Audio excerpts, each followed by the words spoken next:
salted egg snack company that made millions. Yeah. So little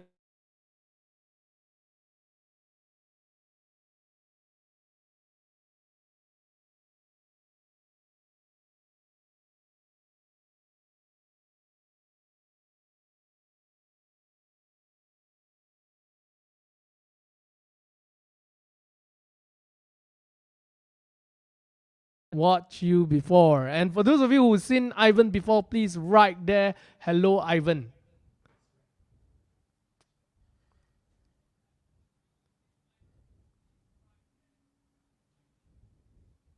Yeah. Got sound? Got it. Some people say no sound. Hey, got sound or not? Hey, got sound, you're right. Got sound. Can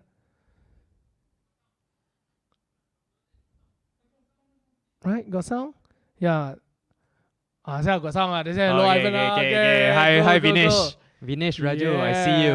All right. So Ivan, so thank you very much everyone for joining us tonight, and for those of you who didn't hear the introduction, I just said welcome back as usual one. And we have our familiar guest, Ivan from Hou Sek, and he has a really interesting story that he shared with us the last time. And tonight he's here back with us, and we are going to talk about how to double your income. Right. Yeah.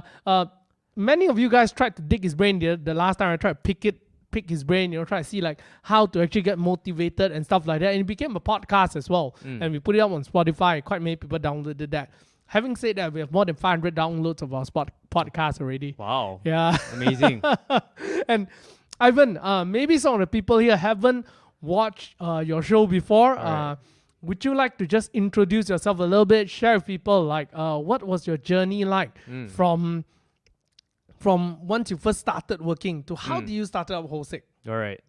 Okay, so good evening, everyone. So my name is Ivan. I currently run a company called Hou Sek Gourmet Snacks. So we create salted egg snacks. So yeah, a bit on a very high level of my journey. I was a corporate guy, 9 to 8 p.m. 9 to 8, Yeah, I 11 hours. Yeah, I work in a bank, and I started a side hustle called Hou Sek, and I basically used 1,000 ringgit and I made 1 million. Yep. Yeah. The last I counted for you, the amount of snacks that you sold is actually 2 million, right? That's what I did, So I did this one thing when he told me like he started with 1,000. Then what I did is that on his page, actually he said he did one page, celebrating that they sold their how many pack. Then I go and calculate how much per pack and how many packs they sold. Wow. It's an open secret, so you put it up there. Whatever you want to believe. So, but nonetheless, those are revenue, right? Yes. And it's really amazing. How old are you, firstly? I am 28 this year. You're 28 this year? Yeah. And you already made more money than many people ever made in their life, even at their maybe at 40 or 50. So think about it this way, right? For most people, if you are making about like 4,000 to 5,000 ringgit per month, right? Yeah. And if you maintain at the same rate all the way until you're 40 years old, it means that you make about 60,000 a year. 60,000 times 10 years, that's 600,000. Yes. Yeah. And only by 20 years, you will make 1.2 million. And if let's say by revenue, Hou Sek has made, assuming 2 million, right? You have made 40 years of revenue of how people would have normally made. Yeah. Yeah, and that's really, really amazing, because I think today we are living in a world where many of us are not like our parents' time. You know how our parents always is, just get a job, settle, ready, steady, and then you retire comfortably. Right. I was having a conversation with my mom just yesterday. Yesterday was the solstice festival for Chinese people, right? Yeah. And so I brought her out for dinner, and we were chatting about properties, and she was telling me that, because I was telling her about I'm getting the key to the house in Mont Cara soon. And she was like, oh, how much is the interest? So I told her like the interest is about 3%. Yeah. And she was, wow, 3% so low. She was like, well, last time when we bought the house, the interest rate was 8-9%. Wow. Yeah. And I was like, yeah, sure, mom. Your FD was 12%. Yeah, and I was like, less than what, 2? Correct. Yeah. So one thing we do see is that our parents are able to just normally work for people, Yeah. right? And they are able to just save their money in FD, and in the end, they can have a very comfortable retirement. But Yeah. unlike us today, Mm. it is a whole different thing, right? Yeah, I think we live in a different generation right now. As our parents. So our parents used to work to put food on the table. Yeah. Like right now, for us, we can put food on the table, right? Money is in abundance. It's about what kind of food you want to put on the table. That's what I That's believe. right. That's right. Yeah. Yeah, totally agree with that. And having said that, right, when you're watching Mr. Money TV, I believe you guys are not watching the show because you simply just want to learn about money. You want to improve your quality of life. Yeah. And having said that, how many of you guys here who are watching this right now are hoping that you can double your income? If you're one of those people who want to double your income, do us a very simple favor. Just write down there double your income in the comment and hit the like button and the share button. Because tonight will be a discussion between me and Ivan, and we're going to talk about how to double your income. And hopefully we can help you double your income in the shortest period of time. Now, so hit the like button, hit the share button, and write double income in the comment. Having said that, right, let's go to the part about doubling income. Ivan, how long did it took for you to double your income? You first started working at... So I think I first started working at 25, 26, my official job lah. Okay. In the corporate world. I was having a starting salary of 3.5. I mean, I just tell you all lah, because it's a management trainee salary. Yeah. Plus bonus, plus minus, I think I had within 2 years, 2.5 years, I actually, in fact, my corporate income also, within the bank itself, I managed to double also. Oh, somehow, wow. with the bonuses. And Wow. Yeah. Yeah. So Yeah, but how long did it took? Like from your first pay 3,500, and by what age did your income double? I think I leveraged a lot on my side hustles. Side hustles? Yeah. Yeah. I don't know, man. To be honest, my case is a bit special, I would say, because I've been working even before I graduated. I was earning whatever I earn in the corporate world with my side hustles also. Wow. So at the moment you got your first full-time job, you already double your income, right? Yeah. Yeah. I intentionally say that, or maybe I intentionally say that I have to match my full-time job. Right. Yeah, I don't know. Maybe it's just a right. competition within myself. And I say that if I earn, let's say 3,000, I need to earn 6,000. Right. Yeah, Right. Like in my bank, I need to have 6,000. Right. Right. That has always been my mentality. Wow. Yeah. So having said that, right, for some of the people here who are watching this show, maybe you are just like Ivan. Before you even get your first full-time job, you already had some part-time income going on. And that was the same case as Ivan, right? Because during his school days, he was already trying to build many different kind of side hustles. And by the time he graduated and looked for a full-time job, the full-time job helped him to double his income. But for some of us here, if you're like me, right? When I first graduated, I had no part-time income at all.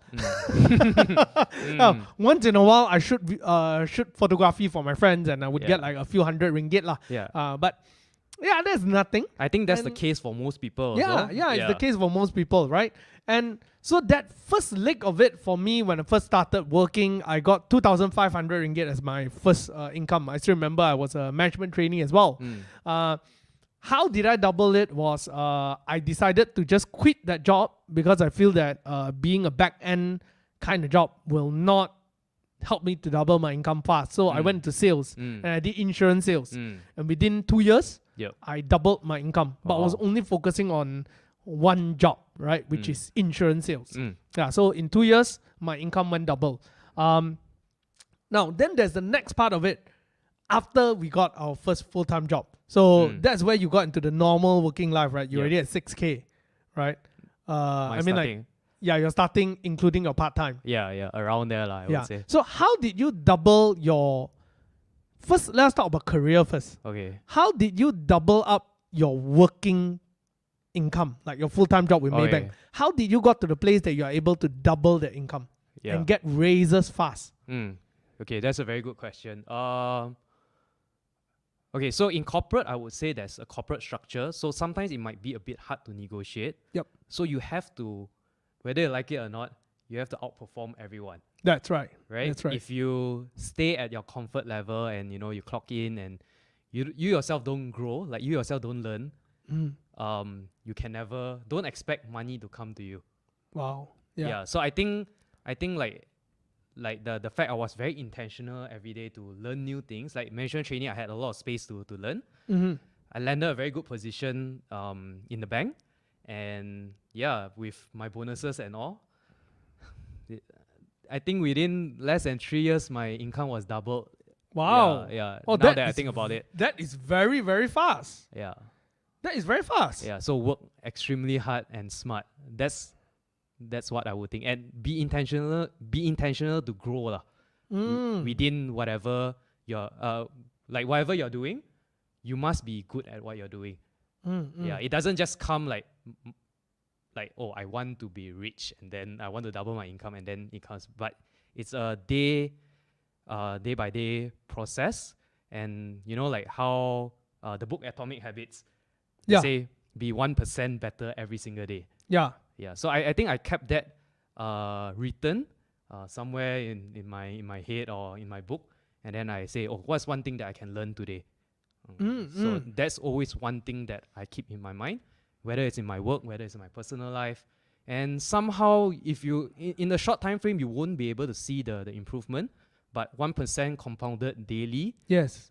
It's how many times? I forgot what's the At the end of 1 year, it's 37%, if I'm not wrong. 37 times. 37 times. Yeah. Yeah. Yeah. So yeah, that was, I think, how I double my income in the corporate world itself. Wow.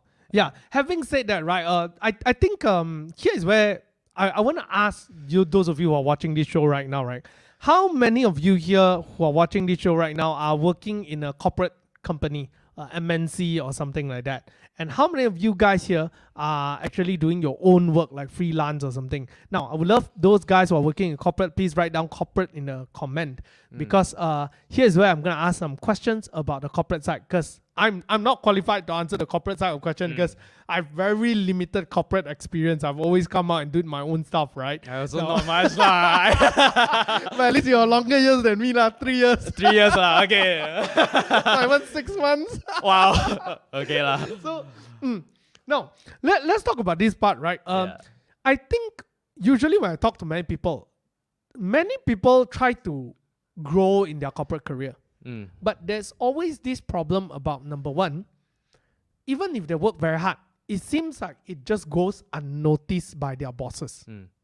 Right? It seems like it just goes unnoticed. Yep. Their bosses end up promoting the guy who sucker up to them, or something like that. But instead, if you are the guy who actually just do the hard work, they feel like, I've been doing so much work, but my colleagues who suck up to my boss get promoted, not me. They have this kind of complaints, right? Yeah. If you've heard of this kind of complaint or you're someone like that, please write down there in the comment, like just write sucker, Yeah. And so one question to ask you, Ivan. How do you actually deal with that? Like to work hard and at the same time making your hard work be taken notice, while at the same time, right, not in a manner that's like you're trying to show off or like being a joker who try to just steal credit or something like that. Yeah. So how do you balance between that? How do you actually make your hard work known and make your boss notice that part of your hard work and appreciate you for it? Good question. I think the reality is in the corporate world, you have to be a sucker in some sense or another, but never throw away your values. That's a very good one. Yeah, because maybe I should rephrase about hard work. Hard work itself won't get you to double your income, right? Because hard work, you have to somehow work smart. Your soft skills has to be good also. Like I think what helped me a lot was simple things like when my boss asked me, hey, you want to take out this challenge of presenting to like the management and all. I was scared as heck, man. And I was super underqualified to do it. But I just did it because she knew that I could talk. And she gave me the opportunity. So sometimes I think luck comes into play also. Yep. And if you don't grab that opportunity, a lot of people will say, "Oh, I'm very scared, very scared. This one is for the manager level and all." But sometimes I have this mantra of just do it. I took the opportunity. That I remember I practiced at home in the mirror like the whole night. I like, oh shit, man! It's like how to present to the CEO some more. The next day I have no idea. It was actually the main product. I didn't even know what was the product, but I just took it up. So I like to challenge myself to be better every single day. Yeah. So I think sometimes luck do play a very big role also, but never in the corporate world. It's a dog eat dog world. I would say I have people who are backstabbing each other every single day, even your closest colleagues in your team, because everyone wants to impress the boss. At the end of the day, your salary is dependent on someone. And your KPI and all is all evaluated by the boss. So if the boss thinks that you're crap, then you are crap. Then you will not get a raise. That's the reality. That's the harsh reality. But I think if you keep backstabbing people, eventually whatever you do, your bad motives will be revealed. Yeah. So it depends what kind of person you want to be. That's what I think lah. Yeah. So that maybe I also got tired of the toxicity in the corporate world. Yeah, I don't know. I didn't survive long enough also to tell a good story lah. Sorry lah. but that's good. I like the part that you say. To a certain extent, you also gotta learn to sucker up. Yeah. But don't throw your values away. Yes. I like the part because I think at the end of the day, let's not say whether corporate or not. Even if you run your own business, you gotta learn to have good soft skills. Correct. No one is gonna give business to a guy who doesn't know how to talk. Yeah, it's all about relationship. Yes, it's all about relationship. Your network is your net worth. That's right, yeah. Not everyone is a Mark Zuckerberg who created a product and go unknown and whatnot. If you're a programmer, you may have this kind of advantage, but if you're not, maybe you just don't have. Like me, we are in content creation and all. It all comes down to, do you know how to deal with people, but at the same time, keeping those values so people know that you are genuine, right? Yep. And when you can do that, then your hard work will be made known. But if you don't, you will be forever just sitting down there doing the hard work, and someone else just comes and take that away from you. Yes. So you got to challenge yourself to be uncomfortable, to go out and to approach your bosses, go and talk to them. You don't need to like really suck up kau lah, but at least have a relationship. Yes. Right. You need to have a relationship with the boss, and hey, what can I improve? Always ask the boss, how can you be better? I think, and come at it at a very genuine intention lah. Not to I need to get a raise, I want to get a bonus, and I don't want the other fella to get the bonus. So I think when you come with that intention, then you have to question yourself about your own values. Do I want to leave this earth and on my tombstone being known as this backstabber? Because I ask myself that daily, right? What do I want to be known as when I die? So I think this kind of mindset it helps me to live a life that is, hey, sometimes like, okay lah, this guy want to backstab me, it's okay, I hurt a bit lah, but at the end of the day, like, what do I want to be known for? Do I backstab him back or not? That's right. I don't think I want to, because it doesn't make me the bigger person. True. Yeah, I think that's very true. When you start off with the intention of the end in mind, knowing what kind of character you want to be, then as your character is made known, people actually see that, right? And that's where you're able to bring value to people. And I think that is something great. Now, having said that, right, how do you actually negotiate for a pay raise or a better pay? Is there any steps that specifically you took, or is there any tips that you can offer people? Now, those of you who are watching here right now, I think this is definitely one of the juice, right, of the thing, how to actually negotiate for a higher pay raise. Because definitely we are going to talk about how to do business and all that kind of stuff. But for some of you, maybe business is just never going to be your thing. And for you, probably Might be the just a corporate. quickest way is to negotiate for a better pay. Yep. So if you love to know that, how to negotiate for a better pay, please write there, negotiate in the comment, right? Yeah. And Ivan, is there any specific steps that you do to negotiate for a better pay? Yes. Now, first, before he revealed to you, right? Why don't you guys do this one thing? Hit the like button of the video, and number 2, go to Hou Sek's page on Facebook and go and like Hou Sek as well. All right? Like my Instagram page as well. That's what I want to build. Okay, go and like Ivan Lim's Yeah. Instagram page. Yeah. What's the handle? You want to tell them? I hope you type. You can type here. Okay. Type in the comment. Get them to like it first. Like.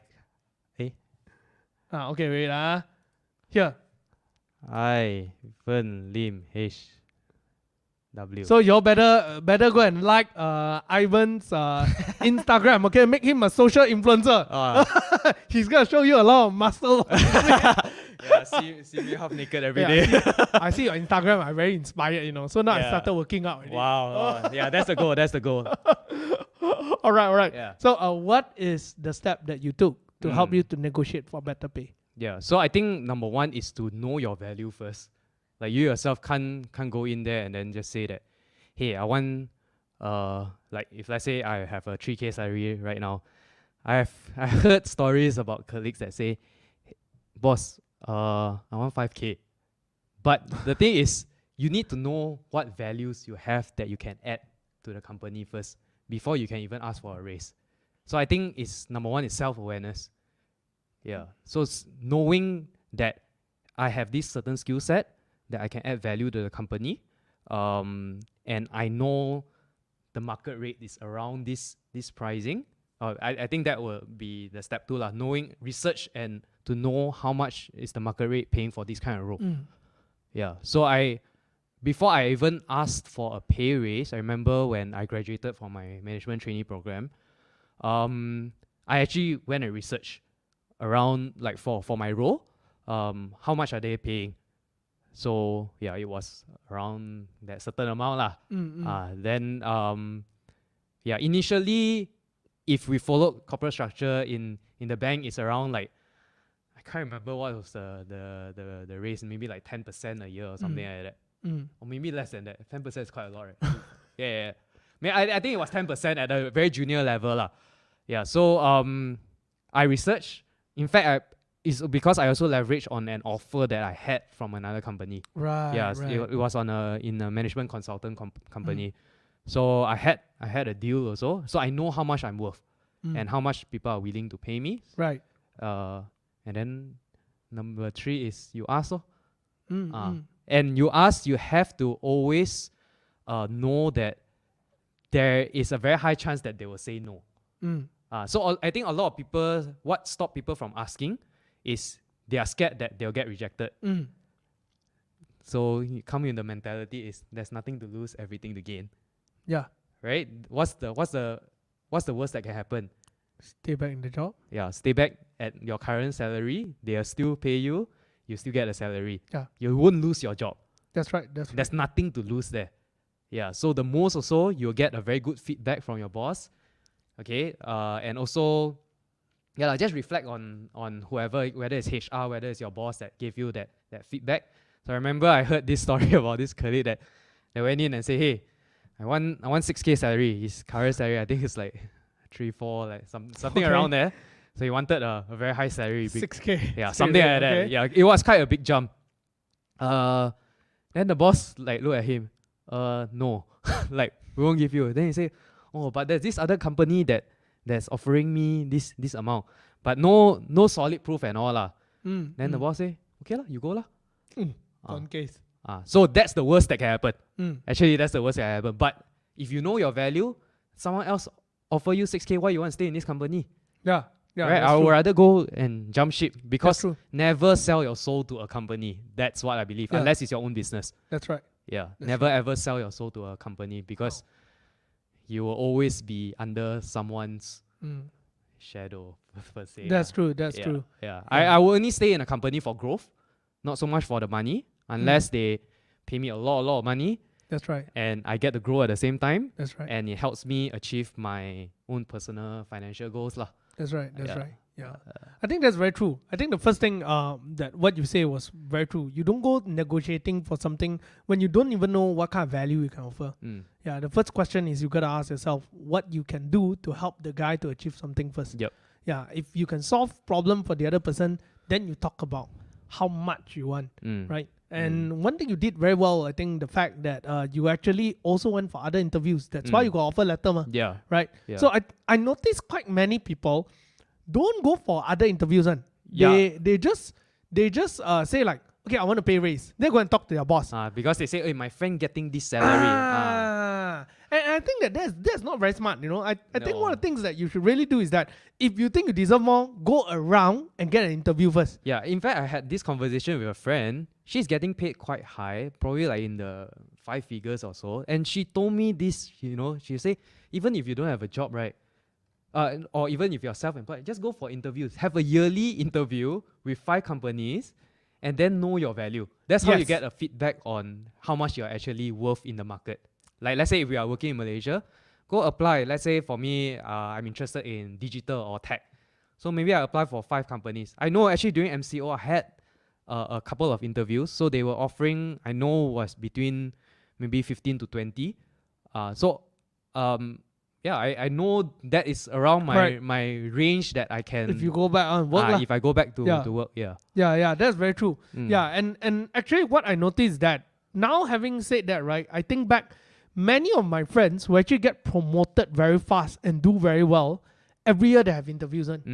Whether they change job or not, they still go for interview, you know? Yeah. And they will get offer letter. Correct. And so every time when I meet this group of friends of mine, right, who are doing very, very well in their career, like we are talking about 28, 29 years old, taking on regional managerial role, right? And every time I meet them, it is, I just got headhunted. I went for an interview, but I rejected them. I choose to stay in my company. Hi, hopefully my boss appreciate that. Yes. It's this kind of. Yeah. Yeah. And so the thing is that don't just talk. Go and interview first. Go and interview. Yeah, I think if you get an offer letter in your hand, that paper is worth a lot. Yeah, and you'll be so much more confident when you talk to your bosses, Correct. right? Like, hey, I'm worth this much. I'm not talking only. It's people give me offer letter. Correct. Right? Now the question is just, I want to chow or I want to stay. Correct. Yeah, then at least you can bring that paper and say, hey, you know, I love working with you all. Okay, never ever go in and say that, hey, you don't offer me, I chow also. You always go in with very good intention and say that, hey, you know, as much as I love this company, you don't love also, you say you love lah. But, as much as I love this company, you know, there's someone offering me better. If you want to stay, then you say that, hey, can you at least match or, you know, give me some benefits that match this amount of pay. That's Otherwise, you know, I have my own personal goals. Like I said, never sell your soul to the company, right? Always strive for growth when you're working for someone. That's the end goal. At least you know that I got this. Whether the boss want to offer you, then it's up your decision whether you want to leave or not. That's why I believe lah. Yeah, but 100% agree with you. All these people who, you know, get high paid salary. In fact, I went for a lot of interviews also.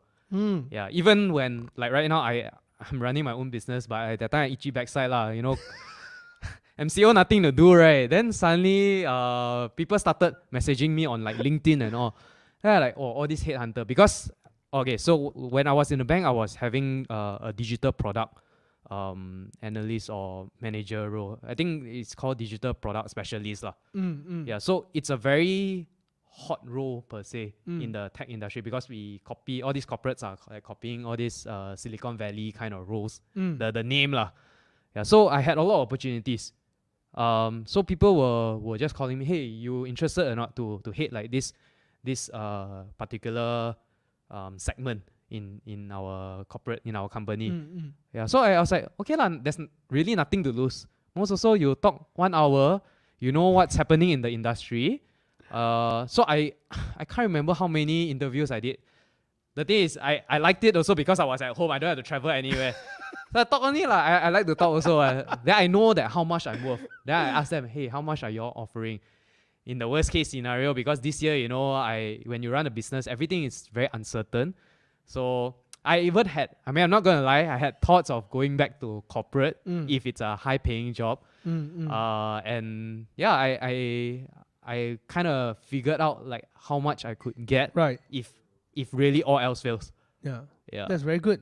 Yeah. So as you can see, right, when you all do well in life, I notice that people who are doing very well, like Ivan, like that, they really know what they are thinking on. Not chinchai, mind, you know. They already got a plan. And if this doesn't work, what's gonna go next? They know and understand their value very, very well. And I think this is something that as you go on in life, you know, you need to really understand this part. And one of the best way, if you're working in the corporate world, is actually to go for interviews. Yep. The more interview you go for, the more you know your value. Yes. Now, I personally haven't gone for interview for a super long time. Maybe Yeah. I should start. No, but you're a big boss. Don't. Maybe I should start going for interview. Anyone working in HR here, you can send me a message on LinkedIn. You want to build content? We got a content guy. Now still cheap, still cheap to hire. So maybe high paying enough, I may go. Bring all of us there too. I'll go. We all I jump bring in a team. Jokes aside. No, so we talked about how to double your income as a guy who's earning a salary. Then you have also completed the full cycle, went all the way to business as well. And one thing that we always talk about here in this channel is we know doubling your income when it comes to career is not that easy. It will not be a 1 year story. Yep. It usually takes years, right? 2 years, 3 years, 5 years, right? But one thing that's definitely in your control is income.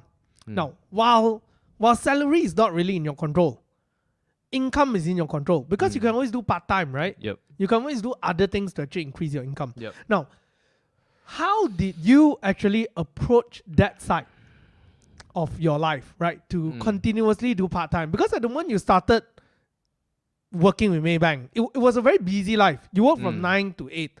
For most people, they will be like, oh, crap, such a long hours. I think I better sleep. Well, weekend I go dating, you know, something like that, right? Yeah. No, but what was it like for you to still spend the extra time to think about business? And did you continue on with the same businesses that you already had when you go into working in Maybank, or you had to give up some of it and then re-pick up? Yeah. What was it like for you? Yeah. Okay. Maybe to fill in the gap also. So before I started Hou Sek, so when I was in the bank, in fact, I told myself that I don't want to start any businesses because I want to climb the corporate ladder. I was good in my studies, so corporate was a natural way for me to excel in a way. That explains why I left corporate because my study not study's so good. right? Yeah, I'm a engineer who got like number 1 in my whole uni. So I was good in my studies. I'm very good in numbers also, I would say. So actually, during the weekends, I know that I can't survive 3,500 in KL and still have a comfortable lifestyle. I mean, mine is rather comfortable is because, you know, I still stay with my parents. Nothing much I have to worry. It's more of growing my bank account. So I have always been wanting to grow my bank account to 1 million. That was the first milestone lah. But in the corporate world, with my 3-5 salary, how I can never achieve that amount. That's right. Just now we did the math. By maybe 40 years old, only probably you got 1.2 million. Maybe if I don't simply spend. Yeah, that's you save 100% everything some more. Correct. Yeah. Correct. So I was actually still tutoring. So as of now, actually I've been tutoring high school kids for the past 10 years. And tutoring to me was my strength. So I recognize my strength. Yeah. So I've always taught my friends, like in college, in uni and all, at math, mathematics, numbers related subject. So I knew that I had a certain strength to teach people. So I leveraged on my strength and used that skill to earn some money. Wow. Yeah. So I've actually, in fact, even until now, I'm still doing it right now. Because tutoring is what I identified as something that I could double my income also on top of my full-time corporate salary. Yeah. Right. Wow. So basically, you have been tutoring ever since. Yes. Right. And the first thing you did is to actually identify that strength of yours. And then after that, use that to monetize it. Yeah, I think I was lucky enough to identify it at an early age also. That I actually enjoy. I didn't feel, until now also, I don't feel like it's work for me. Like I enjoy actually imparting knowledge to people. And when people get it and they get the result that they want, and the parents say, hey, thank you for, teaching my kids. And over the years, they say, hey, you played a big part in their life during that time. Because it's not just helping them get the A's. For me, how I see it is helping them go through that season of their life where they are maybe struggling with a lot of different issues also. Yeah, so I feel like maybe I identified that skill. I'm always reflecting about my life. I think I spend a lot of time reflecting and being self-aware. Right. Yeah, so I somehow identified that early when I think after college, and I continued doing on because I actually enjoyed it. It wasn't so primarily for the money, but the money came, and it was until now also like it's good money tutoring. I wouldn't say it's bad money. Yeah. But if you were, I also asked myself, if I were to take money completely out of the equation, will I still be doing it? Probably yes, if I have a certain amount of money in my bank, because I still have my own financial goals. That's right. I only worked like few years. That's right. Yeah, I was just lucky to build a business that hit 1 million. Yeah. So I still need money to survive, and to maybe one day I want to get married and all. I need money. That's the reality. Yeah. So just identifying what I'm good at, and then whatever time you have, everyone is fair. Everyone got 24 hours one day. That's right. That's how right. you use that 24 hours, it's up to you. Whether you want to use that hours to earn more money.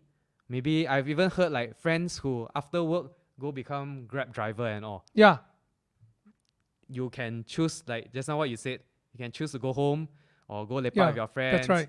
Or go spend money on fine dining and all. Or you can take that time to maybe learn investing. That's right. Right? Yeah. Use your 3,000 salary and learn how to grow it at an exponential rate. That's right. Right? Because you first have to recognize that a corporate salary, especially in this climate right now, 3,000, 3,500, 4,000 is considered the entry level salary, and we will never be rich with that amount.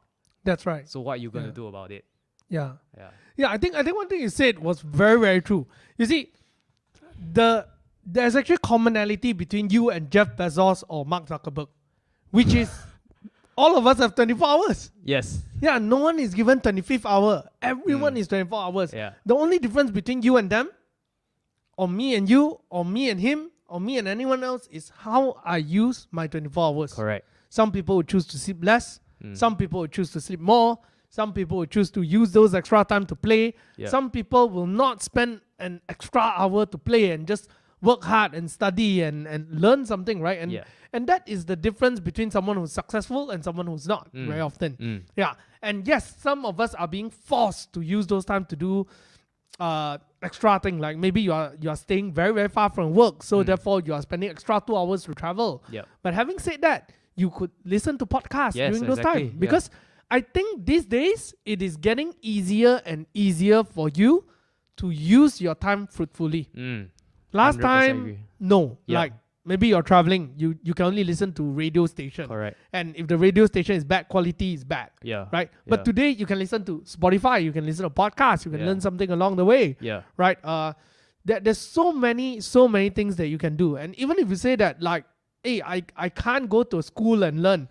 These days you can even take a whole MBA from home. Yeah, man. Even INSEAD MBA got Correct. online course, you can right? just do it online. Yeah. And there's so many things that you can do through internet today. Yeah, just like for example tonight you can either go party or you can watch this show, right? No party, I'm so sorry. Yeah, now Zouk Club is closed lah. Yeah. and talking about that, right? Yeah. It is at the end of the day discovering also what are you already good at. I think that's something that every successful people or everyone who achieve something in life are very good at. They identify what they are good at. They know what's their strength, they know what's their weakness, and they spend their time to to make their strength even better Yes. and to monetize on it. Yep. Right? I still recall when I was much younger, I wish I had a better strategic mind. Mm. You know, when I was young, right, I always tell myself, like, how I wish I can be like my friends like that, who's very good with mathematics, very, very good with those logic and physics, and then they can be strategy guys. You know, I suck in playing chess. I lost all the time. I can't even go past red alert level 2. Yeah. I was just really, really bad with strategy. Yeah. And I wanted to be a consultant. When I was younger, I wanted to be a strategic consultant. And you got to be good at details. Correct. And that was the part that I'm very, very bad at. Yeah. But I know that I was very good at talking. I know how to tell a story. I know how to simplify things for people. But I'm not very good in inventing. Right. But I'm good in translating things into a simple manner for people. And I hated that strength of mine. I hated it. I feel like it's so lousy, you know. It's like it's so secondhand, so unoriginal. Yeah. But it came to a point one day when I was working, I told myself the same thing, like, look, I'm never going to be a millionaire if I'm going to continue working. So what am I going to do well in is something that I'm already pretty well doing, and I'm just going to make it even better. And what am I good at? I'm good at talking, I'm good at simplifying things, I'm good at educating, and I chose the line of consultative sales, and I decided to go into insurance, right? And that was the thing that helped me to grow along the way. And today, I wouldn't say that I'm very bad with strategy thinking, because I took my time to be good at what I'm already good at, and those other strengths slowly grow together in me. And I would say Ivan is the same, right? Started off doing tutoring, you know, maths and all this kind of stuff. And now you're looking at being an influencer with all the muscle. I just had to I want the influencer money, man. It's big money. So now. you see, he's still leveraging on his strength, you know, because got the muscle, got the six pack. Then time to go for the influencer line. I hope lah one day. Having said that, go and like his Instagram. Good or not, my storytelling? Good. Okay, I better increase my. Oh, okay, got some fellas follow me already. Start following already. Thanks, guys. Yeah. I think I 100% agree with what you said. So I think one mistake that I did also, last time I always think about my weaknesses. Then I keep dwelling on my weaknesses, like, how come that friend so good in like this certain skill? Then I get sad, you know. Then I was like, I want to be better. So I go online, find that. The thing is, if you're not interested in that subject, right, or that skill that is not of your character, you'll never be good at it. Right? That's right. So you have to first always ask yourself, like, what do I actually enjoy? Like for you, you say you like to share with people, you like to talk, you like to do, and sales was what you did when you were insurance, right? And you did well in that. Like for me also, I would say that I was very good in strategy actually. So that's why I chose like the whole management consultant. In fact, in the bank also, I was doing strategy work. And for me, sales, because I like to talk, like among all my friends, they will say, Ivan is the last person to be like an introvert lah. Right? So I realized that I'm an extrovert. I get energy from talking to people. So talking and selling, that's I think how I actually built Hou Sek also is because I'm very good at selling. So I actually went down to the ground. I didn't just hire people to sell for me, but I myself actually was selling snacks, right? And convincing people, and that's where I get the feedback, and then that's where I do all the strategy work and all lah. So I think identifying then like weaknesses, I think I'm very bad in details. Like small details. So like if you ask me to look into like accounts and all, I'm terrible. I need someone to look into it. And I tried studying things like data science and all. Wow, I think you give me max also 2 weeks. I no interest in it. So I always thought that, you know, everyone say, wow, you know, computer science is like the in thing and all. The thing is, I know I can do it, but I don't enjoy it. It's very dry for me. But I know some people, like I remember I keep comparing with this friend last time, my colleague. Very nice guy, learn computer science like by himself and all, and get a very high paying job. Then I always tell myself, I want to be like him. But I realized that I actually don't like coding. That's right. Right? Even though it's a in thing, Yeah. It pays well, but it's not my strength and it's not something that I'm interested in. That's right. Yeah. So Yeah. I think I wasted a lot of times, dwelling in that misery or mm. saying that, oh, I'm not good in that, and then trying to learn and then giving up, trying to learn, giving up. When you go through that cycle, you waste a lot of time. Yes. Yeah. Instead, I think after reading some books also, they always say that leverage on your strengths, not trying to improve your weaknesses. Yes, Because you'll that's waste right. a lot of time doing that. That's right. So even like in work, like right now in your corporate job, maybe I would say that the role that you have right now.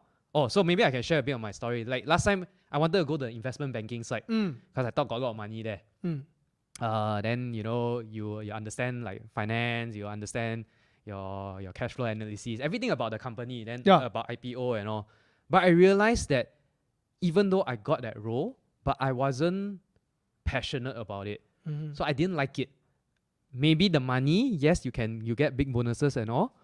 Then I eventually switched to the digital side because that was where I was really interested in, because I listened to a lot of all these startup podcasts. Just now you were saying the Gimlet and what was that? Startup. Gimlet, yeah. Yeah, so I listened to a lot. I'm very aware on the whole startup scene in America. I like the whole life of Silicon Valley, even though I don't like coding, but I like startups, the nature of startups. And most startups are tech. Yeah, so I eventually got an opportunity to go into tech. Initially, people also say, oh, tech no money lah there, because like you don't know, very uncertain.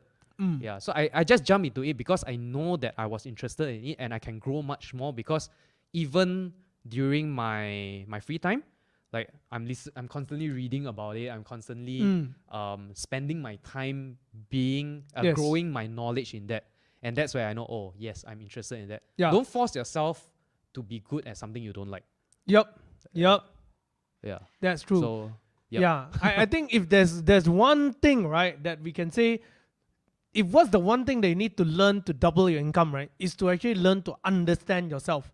What you like, what you can be good at.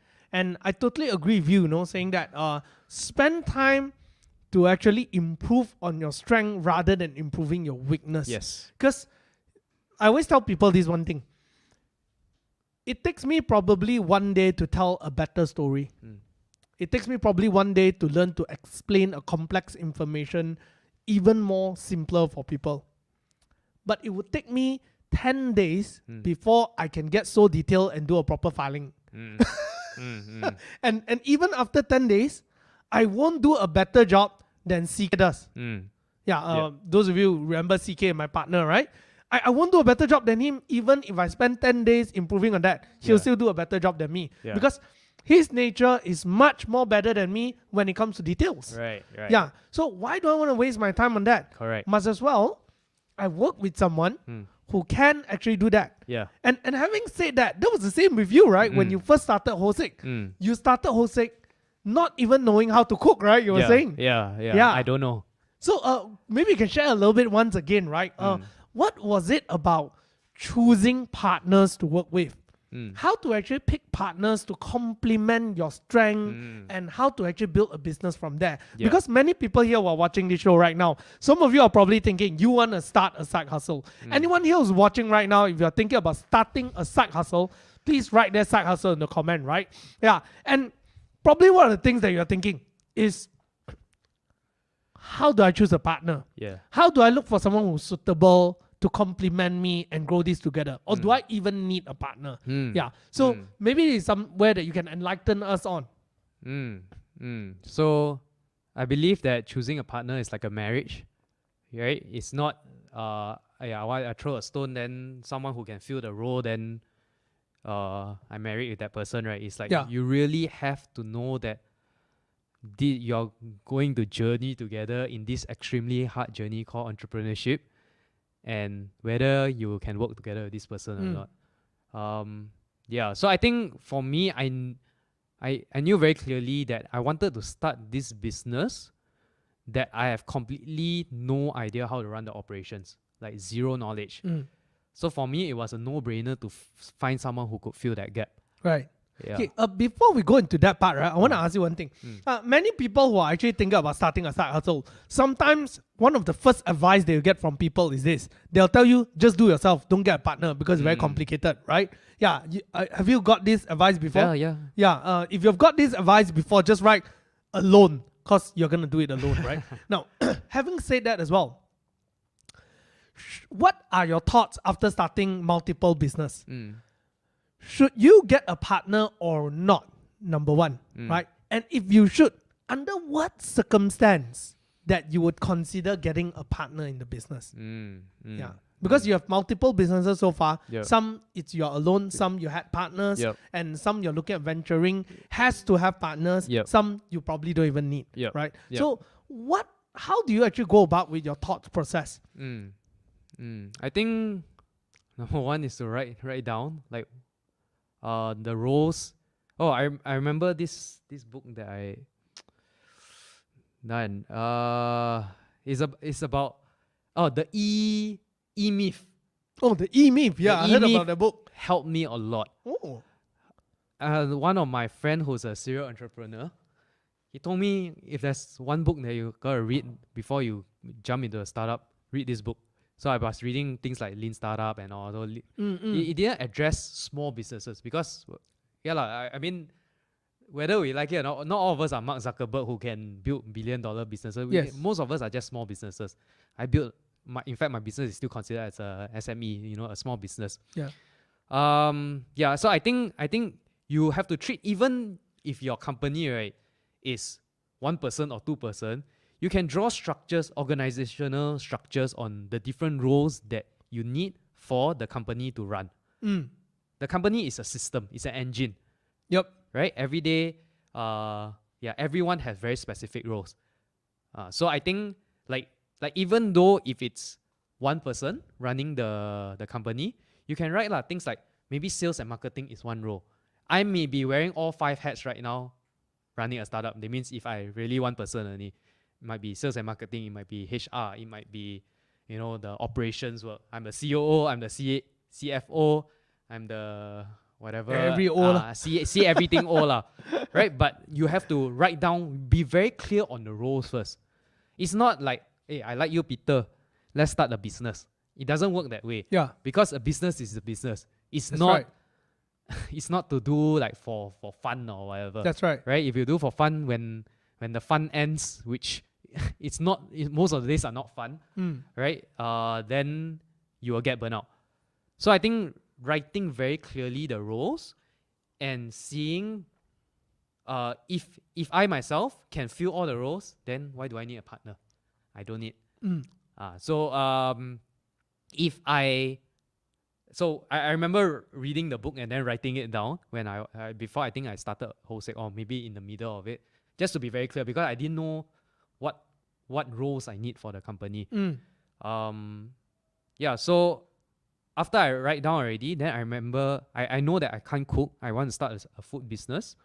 So the no-brainer is to hire someone or partner with someone who can cook. It's either you can hire if you got money and that person is willing to work under a salary, or you partner, which is what I did. Right? You sell them the dream. For me, I'm more of the sales and marketing guy, the visionary, coming out with the strategy, the branding and all. That's my strength. Zero knowledge on how to create a product because I don't know how. So I'm very clear on that. So that was for Hou Sek. Then things like maybe my tutoring. As of now, I don't have a very big vision yet on the different roles because I haven't sketched it out. But maybe someday I need. I've always told myself that I want to duplicate myself. So maybe for me to grow to a certain revenue, and I only got 24 hours one day, I maybe say I need 5 Ivans. It might be the same role, it might be different roles. Or maybe my time can be spent better, not doing the accounts and all. Then that's where I start finding for partners or people to fill in the roles. So I think it's, read the book, the E-Myth. I remember that. E-Myth. That really helped me have a very clear structure on roles in the company. Wow. Yeah, so for those of you who are actually thinking about it, please go and read the book E-Myth. E-Myth by Michael Gerber. Michael Gerber. Yeah, that's a good one. Yeah. And talking about partners, I think there's this statistic that came out that says that startups with a solo founder usually fail. Yeah, there's more failure rate in the solo founder. And if you actually notice, for most of the VCs, when they were to invest in a company, they don't like solo founder company. Yep. They prefer a company with 2 or 3 person. Yep. Yeah, and maximum 5. Yeah, 5 is too much, too crowded sometimes. Yeah. So 2 or 3 person is good enough. And that's the same goes for me, right? When I first started, last time I was younger, I always think about I should get a partner. Sometimes I think I should do it alone. Yeah. But ever since I was younger, I always tell myself this thing, I cannot do everything myself. Yeah. And knowing the fact that I'm not a very detailed person, it means that I will likely do all the sales and marketing and strategy, product development or whatnot. Yeah. But then when it comes to processing of the orders, invoicing and all, it will probably accumulate after 3 months and I'll be like stuck there suddenly. Correct. Yeah, and the accounting, I'll get stuck. So I always need someone who is more detailed More to detail. help me to organize things and tell me exactly, look, I'll free up your time so you can think about other things. Yes. Yeah, and that was how when I first got together with CK, that was how the relationship started. He was someone who was more into editing, and he likes editing, and he likes the creative part, and he likes the details of getting things done. Yeah, and I like the part of dreaming things up and to cook things in the air. Your head is up in the sky, CK is here. Yes, he was here. Pulling you down. So he'll be telling me, hey, bro, I don't understand. You tell me all the way there. Yeah. The question is how. Now I'll be like, oh, yeah, I forgot to talk about the how. Yeah. So he'll pull me back down. Yeah. And we learn from each other as we rub, right? He will tell me, then I will tell him, then I'll teach him to dream bigger. Then he'll tell me to come back down to earth. Correct. And along the way, at the end of this year, I realized that I became so operational oriented, I forgot to dream big again. And just before, just during this year itself, when we did our annual planning, I met up with a friend of mine. He's actually a mentor of mine. And so he was like, he had to remind me of what was the real reason that I started this whole thing. What's the dream that I wanted to build? And he just got me into that. I remember just now we were talking, you were saying that, hey, it's a little bit different, right? What I was saying. And because at the moment he got me list down my vision once again. Like, what was it that I want to do? And when I listed down my vision, right, then I realized that, hey, there's not only one way to get there. There's multiple ways of getting there. And in fact, I'm on my way there. So why not just leverage on this and build it even bigger to get there instead of totally diverting, right? And that was one of the main reasons. So it got me back to that place because now I have the team. We have a team to actually run this. So I don't really need to be so into all the details of stuff anymore. I have a team to run those parts. So I can actually free myself up to move on to a further level once again, right? And so having said that, talking about team, I always believe that if you can find a partner, it'll be the best thing. Yeah, it'll be the best thing in the world. Yeah. In fact, I think the equation is 1 + 1 = 3. Yes. According to Ray Dalio. Yes. Right? Yes. It's not 1 + 1 = 2. That's right. Right? Because when you have someone who can complement you, partners, it doesn't have to be one person, it might be multiple persons. Yes. Right? The growth of the company can be a lot more. Yeah. The potential is. Yeah. So I mean, we are reading also that like a lot of people say, at the start you wear all the hats. Maybe yes, it is necessary at the start, right? But if possible, take the advice of what Peter shared about how VCs are always looking for more than at least two person. Yeah, at least two to three. Yeah, because I had a short stint with a VC also, and I talked to this guy, and he said they only invest into people who has more than one people. Yeah. One person, founder, you show me all the revenue, they'll be a bit skeptical somehow because I guess of past data. The chances of maybe succeeding might be very, very slim, and they don't want to take the bets on that. Yeah. Cause at the end of the day, if you're alone, right, there's a lot of gaps that you can't see. There's a lot of blind spot. No one is there to remind you of the blind spot. Correct. Because anyone who has worked with you will be your employee. And employee won't walk up to a boss and say, boss, you're not seeing the vision clearly. Like, Yeah. it's not gonna happen, right? So at least your partner will be able to tell you, hey, bro, can you come back now a bit? Correct. Or either, hey, can you dream bigger? Someone will actually be there to to see things together with you, Yeah, right? it helps with the burnout also, I would say. Yes. Yeah, because at yes. least you all can share the burden of the load or the stress of the the company itself, That's the right. business. That's right. Yeah. Yeah. But at the start itself, yes, once you first started originally with the idea, what I'll say is this. Follow what Ivan said. Don't go to a friend, right? And just go like say, oh, I like you. We start a business together. I can tell you it doesn't work. Most of the time, right, when you see people say they start a business, right, and before they even have an idea, they think together with the friend first, to like they find a friend and say, hey, look, why not we start a business together? Usually it doesn't work. Yep. Nah, the kind that work usually is you yourself already have an idea, you're very sure, and you recruit for a partner. Yes. And you see, me and CK were not friends before this one. Before we did Mr. Money TV, we were not friends. Yep. Like he knows who am I know who is he, because he was an intern for my manager last time. So we know each other, but we haven't spoke. And the after he graduated, the first time we spoke was he came and then he said, hey, look, I saw Mr. Money TV and I think you may need some help. Yep. Would you like me to help you a bit? Yep. And I was like, oh yeah, sure, man. Come on, I need all the help I can. Yeah. And that was how we started talking. And then after a while, when he stayed long enough, then I say, you know what? It's a very lonely journey. Yeah. It's difficult. Would you like to You're be a partner? finding for a wife lah, right? Yeah, to correct. get married with. So it's same like all the dating apps also, right? First you don't know that person, then you see already. Then after that you get to know him. Hey, actually I like this person. Then That's right. That's marry right. lah. We swipe each other. You swipe We swipe. each other, right? We swiped and we came out for dinner. Yeah, that was how it happened. And that's how I built a lot of potential partnerships as well, right? Yeah, because I think we have to always remember this. When you are looking for a partner, it is always good to have. But looking partner comes with risk. Yes. Yeah, and you need to look for people that you can trust. I mean we have our fair share of story about bad partners and so on, right? And one thing I would say to be cautious about, maybe we can share like each one, what's one thing that we should be cautious about when looking for partner? Yeah, because I personally think that to look for a good partner, there's no real good formula, right? Because it's kind of like getting married lah. No one has in marriage also you still can cheat. Yeah, it's like you want to look for a wife, right? There's some people 2 months get married, some people 1 year get married, some people 10 years get married. We still see happy marriage. But there are certain signs that we know, if that happens, it's a bad partnership. Yep. Right? So maybe we can give like 1 or 2 kind of like pointers of what are certain things that we see is considered bad partners, right? To have. So if you see those kind of things, then you may want to avoid. I think you can define bad in your own ways. Yeah. Right? It depends. If you are bad also, then you probably find for a bad partner, right? If your values are bad also, that's right. A bad person might be wanting to partner with you and the business might work out also. Yeah.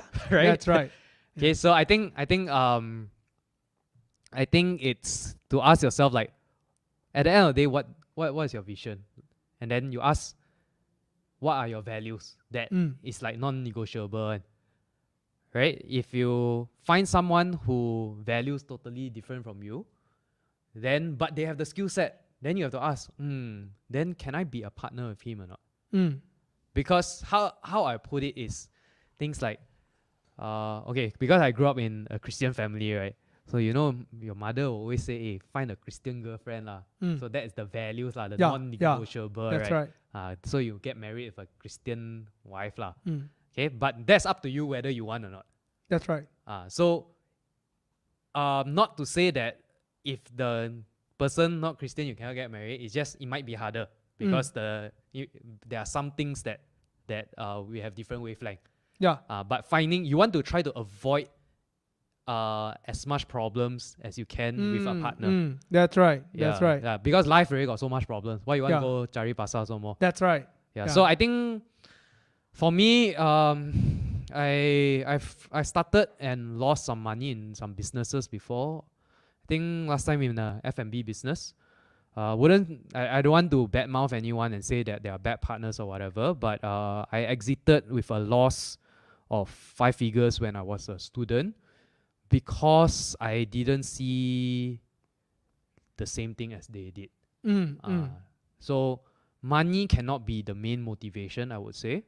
Everyone wants to get rich starting a business unless you are starting a non-profit organization. But I think generally everyone wants to put in the effort. Number one, you have to add value to people, then the profit will come. That's right. Right? But if it's all about profit, you want to make your millions and billions, there are a lot of illegal ways to do it. That's right. That's right. When your values are not right, That's right. you will do all kinds of things to achieve those goals. The goals will still be met, right? You'll still be a millionaire. But whether you can partner with that guy to do it, then that's another story. Yeah, true. Yeah. So I think it's to always question like what's your vision, your mission, and your own values. I think these three main things would probably sum up on a very high level on choosing a partner and whether they are the right ones for you. Yeah. I totally agree with you, like it's kind of like when over the years of building businesses and working with people, I also came to learn one thing. The most important thing to actually find out, right, is what is the value that you actually have, right? Number one, definitely, we talk about the vision. Does the person even buy your vision? Yep. If you have doubts at all of the person is actually convinced of your vision, or his vision towards his buy-in towards your vision has ulterior motive, right? If you have a slightest doubt, don't. Yeah. Just don't. Sometimes it's about your gut feeling also. Yeah, just don't. Because it's just like that. I think over the years I've learned one thing, like last time I always give chance, right? Maybe I'm just being suspicious or being paranoid. But after I learned one thing, just don't. Because if there's doubt, let's not say whether the person is not coming with good intention or anything, right? Your own personal doubt will already create a working problem. Correct. So it will further breed dishonesty among one another and suspicion and paranoia and causes more working trouble. Like you say, like what you said just now, life is very full of trouble. Yeah. Why you want to add on trouble to it somewhere, right? Don't. So if you got doubt, just don't even bother. That's number one. Yeah. And number two, have a clear list of what are your values. Yep. Because at the end of the day, when you find a partner, the truth is skills are secondary. The number one thing is actually values. Yep. Do both of you hold the same value? Correct. And because when you both have the same value, you will be able to trust each other. And so like if I have full certainty of Ivan's value, I know that even if I'm not around, the kind of decision he make will not be something that I totally disagree with. I can live with his decision. Yep. Yeah. So if I can agree with his value, then I can trust him. So that is the number one thing that you need to know. Yep. Then only talk about skill set. Correct. Because skill can always learn. Can always learn. Yeah. So go and list those down. I think one thing you did definitely very, very good one was you list it down. I didn't list it down. And having said that, listing the roles down, listing the values down is very, very important. Yeah. And we hope that helps you as you're thinking about a side hustle to start your business. Yeah. Now, at this point right now, before we go into any Q&A, because we have hit about an hour plus, right? Yeah. Yeah. So why not right now, if you have any questions, just throw it in, ask us. You can ask Ivan any question about how to start a business. Maybe you want to ask him about his influencer model. No, that was a joke actually. That's something I'm teasing him lah. Yeah. Maybe we can, because the topic is about like doubling your income, right? So I think a lot of people are thinking about like 2021. About maybe your full-time job is not giving you the amount after minus your tax and all. So, you might want more. So maybe we can tackle on how to actually accelerate that process. Maybe you can talk about that part, how to accelerate the process, right? If let's say you have an idea and you just do not know where to start, right? So what are some of the simple ways that you can just get it quick started, right? Or what are some helps that you need that we can actually offer or tell you about, right? To help you get started. Yeah. All right. So we have some question here. I think the first question is earlier you said 3,500. This is from Steven. Earlier you said 3,500 is not enough to have a comfortable life in Klang Valley. How much do you feel is a comfortable salary living in Klang Valley? My comfortable and everyone's comfortable. Everyone got different definition of comfortable, lah, right? 3,500 might be a lot for, someone who doesn't need a lot. But it's very subjective. That's so right. I wouldn't answer like a specific amount. My comfortable might be not comfortable for you or super comfortable for someone. That's right. Yeah, it's very subjective. I wouldn't give a value to it. Yeah. I personally feel that like as long as that amount gives you option, that for me is called comfort. Yeah, because at the end of the day, we are in a finance channel, right? And it's about achieving financial independence, right? Not to work and slave your way. So you get to enjoy life, your short 80 to 100 years on earth, you get to add value to this earth, right? Yeah. And money plays a very big role. That's right. Yeah, so if you're going to work 60 years of your life working for someone and you don't enjoy it and not being able to achieve that financial freedom, then you have to question yourself lah, like how much is it for you to do whatever you want to do? Like if I said that, tomorrow you don't have to worry about money anymore. You have to give a value to yourself. Right? Everyone's value is different because everyone's lifestyle is also different. That's right. Yeah. There might be, maybe I would want to build an empire of schools. That's right. Which requires me maybe 15 million. Yeah. But for you, you don't have that vision. That's right. So I wouldn't say that that 15 million might be comfortable, but 15 million might be able to feed the next few generations. Yeah. So basically, everyone have a different standard to that. Correct. Right? Correct. I was thinking this question is actually pretty good, right? From Yit Kyung. He said that he will graduate as a civil engineer in 2025, right? Which means that he's still studying right now, right? But I have more passion in business interests and finance related jobs. What is your advice? Because you were an engineer. Very good. Yeah. So I was a civil engineer, exactly like you, studying right now. Hated the field. I knew what I didn't like, so I didn't want to force myself to study. Back to the identifying your strengths and weaknesses. I know I could do it, but I asked myself, do I want to do this for the next 5 to 10 years? I don't. Right? That is the honest answer that I gave to myself, even though my dad was a civil engineer.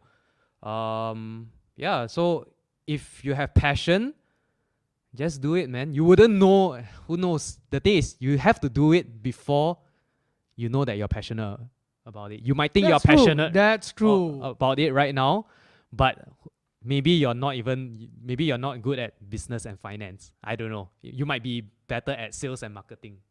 And that, it's a constant journey of identifying your strengths. That's what I would believe. Yeah, so just do it. Don't doubt your decision, but have a plan. Like if you say that I want to go to business and finance, I mean, it sounds like you want to explore like banking scene and all, like what I did. Just do it. There's really nothing to lose. And if you're going to graduate in 2025, I think you are quite young. Take your 20 to 30s to explore. Yeah, don't settle. Don't settle for like one job. It doesn't mean that if you graduate as an engineer, then you'll be an engineer forever. Because in this climate, a degree is just a paper. You throw a stone, everyone got a degree as well. Yeah, true. I would say one thing that you can do as well, right? Since you're still studying, take this time to intern for companies. Yeah, take this time to explore, because I think passion is really, really overrated. Yes. And I totally agree with what Ivan said. At the end of the day, you really do not know whether do you enjoy the thing until you start doing it. Like, I used to think I hate sales. I hate sales. Yeah. You find them annoying, right? Yeah, I find it annoying because I wouldn't want to talk to a sales guy, man. Yeah. But when I came out and I realized that I was good in talking and I just had to start a business, I went into insurance. What am I going to do? Sales lah, right? Yeah. It's not that I love it. I hated it. But the more I do it, the more I realized I was actually very good in explaining things. And I came to learn the qualities within sales. And I got so good at it. And today, you think, what am I doing? Although I'm not selling you anything. You're actually selling. I'm selling you a brand, right? Yes, I'm selling you Mr. Money TV. I'm correct. selling you the whole content that we are talking about. Yeah. And I love that. Yeah, actually, I got advice also. Since you say business interest, right? Why not start a business? Yeah, Yeah. that's what I did, right? Because maybe you might be interested in it, maybe you might not. So start a side hustle right now. Like for me, I was doing my teaching thing. I considered that as like my business that I've been doing for the past 10 years. I actually enjoyed it. Some people might be more well suited for working for someone with a great vision, and that's totally fine also. Because it's the right answer is not always being your own boss. I don't believe that everyone should be a boss. Everyone has different strengths. Yeah, that's right. So just go and do something, go and give it a try. I mean, like what Ivan said, this is not the first business he started. He started Correct. other things that I failed made as well. a lot of mistakes, and Yeah. you constantly understand yourself better. Oh, I actually I like this quote that I wrote down recently by I think Theodore Roosevelt. Also, always the investing news, and the best decision is making the right decision. The second best is making the wrong decision. The worst decision is not making a decision Yes. at all. So if you think that you are interested in this, just go and do it. Yeah. Yeah. Don't just sit down and think and say, oh, maybe I'm doing an engineering degree right now, and then can I even switch to that? In this climate, a degree is just a degree. Yeah, we live in a different generation right now. Okay, there's many questions about business. What we'll do right now is that we're going to do a quick answering for every single question, right? Can. Because I think there are quite a lot, which Yeah. is pretty good as Pretty well. good Yeah. questions. So like, for example, the first one. Okay, any advice where to search for partnership for couples? We have a dating app. Basically, I guess the question is how to start looking for people to partner with them, right? If they own a dating app. I joined groups like I think all these Facebook groups, Malaysia startups and all. I can't remember. You just type Malaysia startups, join all the groups. I think you can find developers. You can find me. Maybe I'm actually looking into investing into startups right now.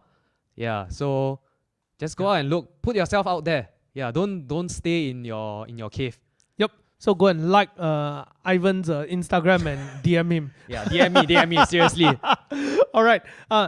Sun An Puan. My friend asked me if I'm interested to expand her business in Ipoh. Should I? Only you can answer that. I can't answer that for you. All right. Next one. How did you get Hou Sek started? You have no business background, the chef supplier. Any tips for people who want to do a startup without any resources? I suppose that's what he means, right? Resources. Resources is free on the internet. I read a lot of books. You learn from books. You don't need an MBA to start a business. You don't need a business degree to start a business. I did 0 business subjects in my entire schooling days. I learned everything from the internet. Oh, And through experience. That's true. Yeah. One of the reasons I actually started business is because I remember reading many autobiographies and I learned one thing. The only difference between me and them is all of us have ideas. They just had the balls to start. Yep. Yeah. So is there a reason that I should feel working is a corporate job? Is there any reason that I should feel working a corporate job? Okay. Clarify your question. We'll answer that again, right? Yeah. So let's do a quick one, jump through everything and see. Did you jump straight into creating your own business or waited until you're confident enough to drop your major source of income to start your formerly side hustle? Great question. Very, very. Actually, I wanted to speak more on this today, but yeah, don't leave your 9 to 5. That's unless you have like rich parents or a big bank savings. Big holes at the back. Yeah. In fact, I actually almost hit 1 million in revenue before I left my job. So I was also still scared to jump into it because I like security lah per se, because every month I know when my salary is coming in the bank. Yeah, so until I had a certain amount of savings, talk to many people, talk to many entrepreneurs and say, hey, the only time that you can take the risk is right now. When you're, let's say, 35 with a family, with a wife and a kid, you are responsible for a lot of people. Imagine if I lost everything tomorrow, right? I got 0 in my bank account. What's the worst that can happen? Yeah. I still have a place to stay. I still have food to eat. Yeah. And that's my basic necessity. Yeah. That's right. No, I didn't jump into creating the business straight away, but I waited.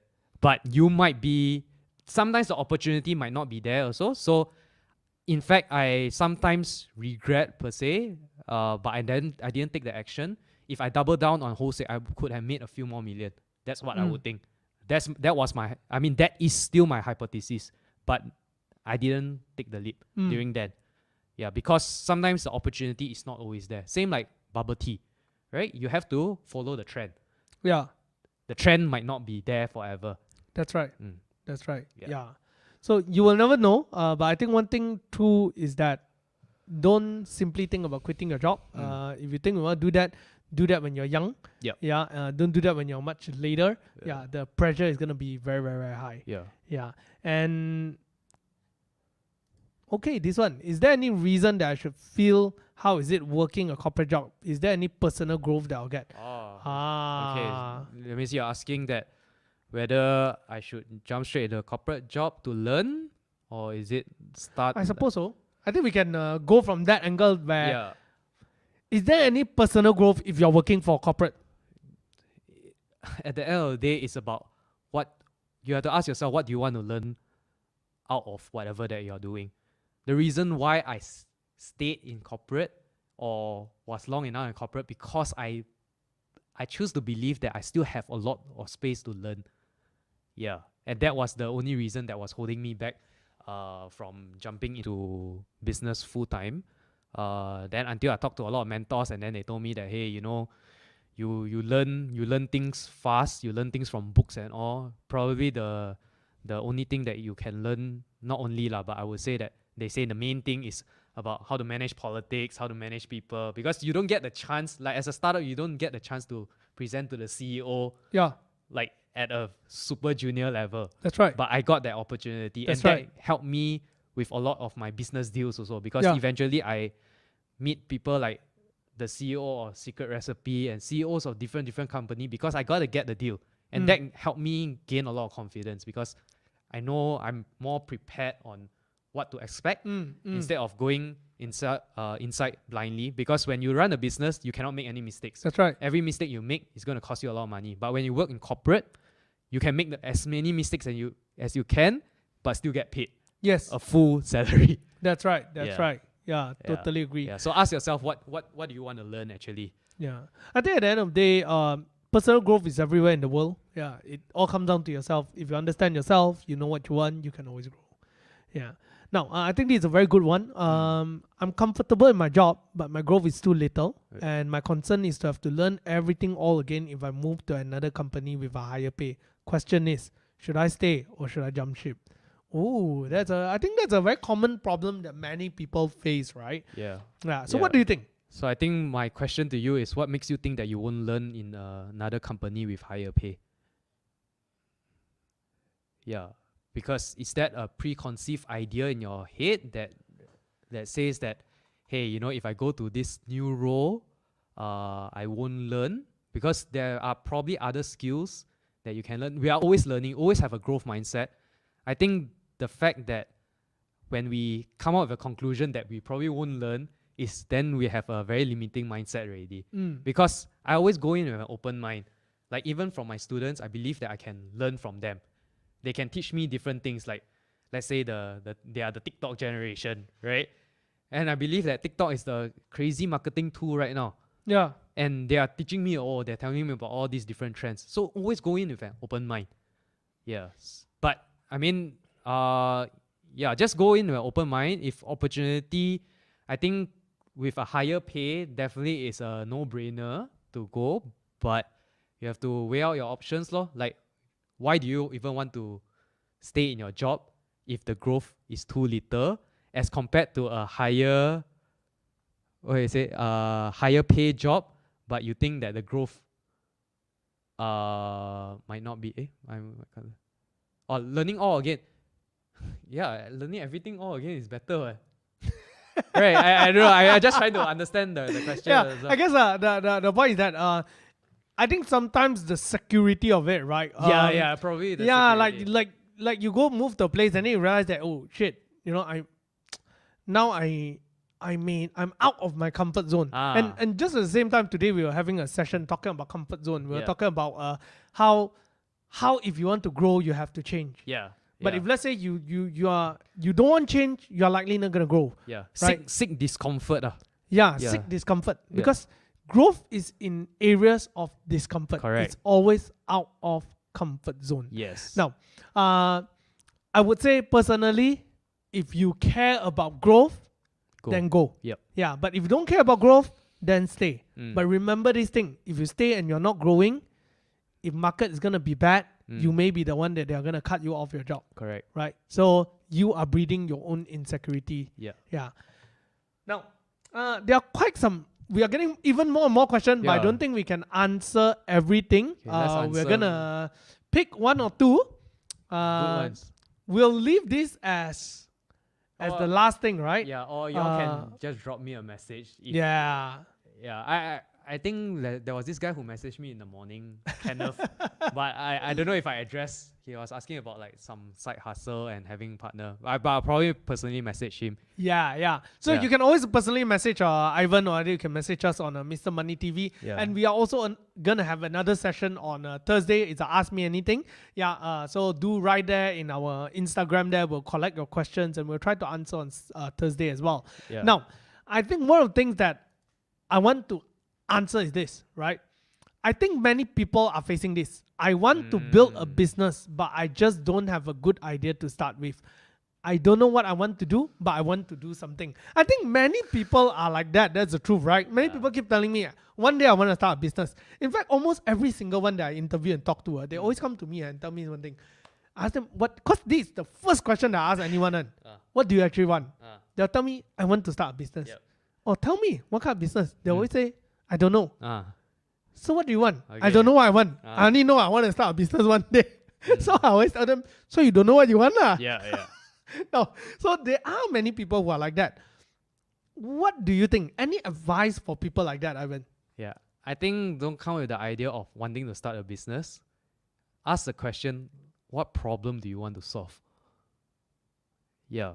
What is this deep problem that is, the world is facing, or that you're interested in, that you want to solve before you even think about building a business? Because I can tell you, building a business is not glamorous at all. Running a startup is not glamorous at all. In fact, maybe staying in corporate, getting a high paying salary, climbing up the ladder might be more secure than starting a startup. Yes, that's right. The statistics, if you see the number of startups that fail, is just scary. Yes. Yeah, and it takes a toll on your mental health also lah. Oh, yes. Yeah. So number one is to really ask yourself, what is the problem that you want to solve? Instead of if I don't have a good idea, that means you don't know what's the problem that you want to solve. So you have to be very, very clear that this is a deep desire for you, that you want to solve this problem. Never let money be the main motivation also. Yes, it can be one of the factors, but not the main motivation. Those are my thoughts lah. Yeah, I think that's a very good one. Yeah. And I totally agree with Ivan. If you do not know what you want to start, then I think, just like what Ivan said, ask yourself this question. What is that one problem you want to solve? Yeah. It doesn't need to be a very big problem. Yeah. It can be just a very, very normal problem. Correct. Like, I mean, I started Mr. Money TV because I thought to myself, why every time if I want to buy, anyone need to buy a financial product, you must meet an agent, meh? If you want to buy insurance, you must meet an agent, meh? Why can't I get information online? Correct. It was as simple as that. And that got me started posting things online. Yeah, it was really as simple as that. So you have to look around yourself, just go through your daily life, think about what is it that if you solve, you will be happier. Yep. And once you find that, then only the next step comes where, is that a business model? Is that what? Yeah, but ask yourself that question first. Yeah. Constantly ask yourself that question every day. Sometimes you might start the business also. Then after that, you may think that, hey, it's not really a problem that I want to solve. Then you might let go of that idea. That's also. right. Yeah. So always think about problems that you want to solve. Because if there's no problem, then there's nothing to solve. There's no business to build also. That's right. Yeah.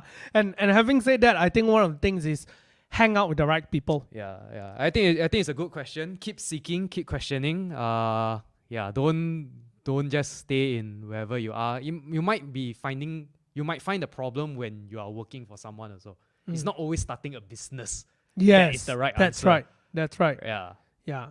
Now, before we go, let us answer this last question is also the last thing, right? Because I thought it was very good. It was a very good conclusion kind of thing, right? Yeah. To put it for the night. What is the number one advice that you would give to younger corporate working self and to those who are still in the corporate world? I think I would like to phrase this question in that manner where what is the one advice that you give to people with a single income from employment? Yeah. What is that one advice you would love to give to them? I assume most people probably here is from corporate also, or Yeah. right? Employment, yeah. I think always grow, always seek growth, because every day I ask myself before work. Last time when I was working in the bank, I take MRT, I listen to my podcast, I read my book. Then I ask, what is one thing that I want to learn today? It wasn't never so much about the money, even though the money, yes, it was a motivating factor for me to go to work. But I always ask myself, like, what can I learn today? So, yeah, always, if I, sorry, maybe I might zao a bit already. No, but that's good. That's good. I think that's good. In the advice, advice to anyone, always ask yourself, like, how can I grow in this setting? Don't sell your soul to the company. That's one thing also. Yeah, because no one's gonna die for you, right? Yeah. If you're gonna work for someone and you're gonna throw your entire life away for in the corporate world, then maybe you should start questioning yourself, like, why am I doing this every day? Something that I don't enjoy. That's right. But if you enjoy your corporate world, that's a plus benefit. Yeah. Because to be honest, I enjoyed my corporate life. I didn't hate my corporate life because I had so much. I went in with the intention of growing. Yeah. Yeah. But will I achieve my own personal financial goals? I don't think so.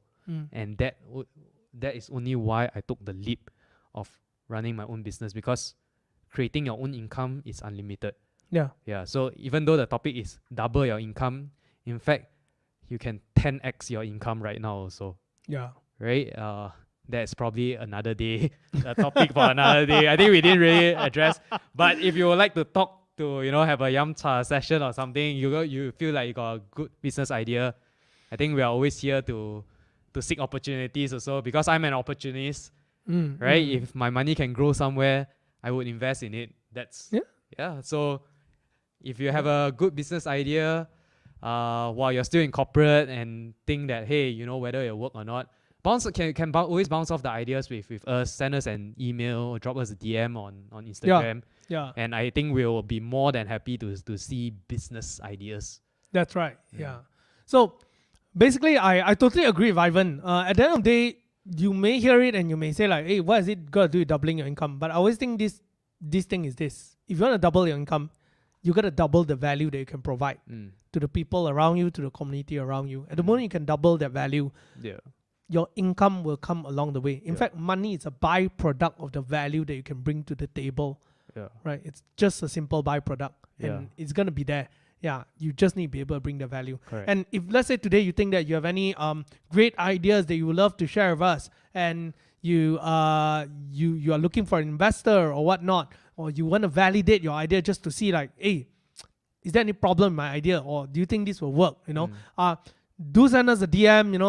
You can, like what they say, slide into my DM. Slide into my DMs. I get more excited if business rather than girls messaging. No, I'm kidding. Both also get me excited lah, but I'm sorry. I'm still. You're still single, right? Still single, right? Single. So you see, we have a single man here. Still available. Yeah.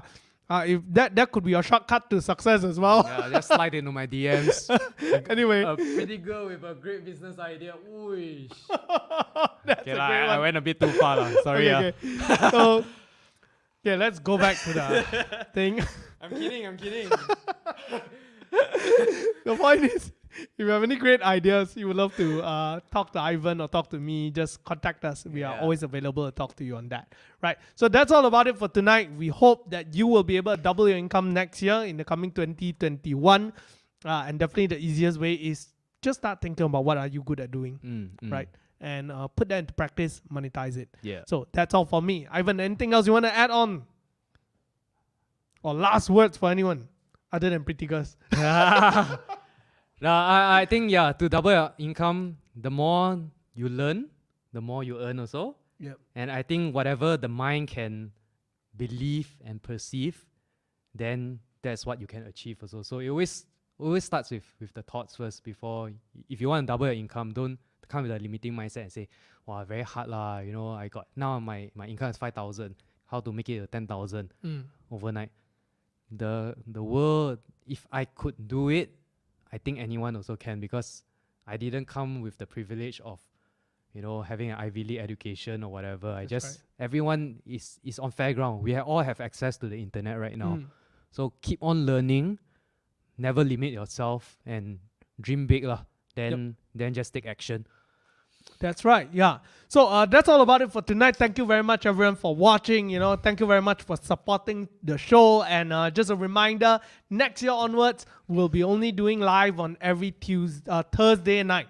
Every Thursday at 8:30, we'll be doing live. But we are going to have our last round of Tuesday, Thursday, and Saturday until end of this year. So I'll see you guys again on Thursday night. And that's all about it. Thank you very much. And thank you, Ivan, for joining us tonight. Thank you for See you having me. guys.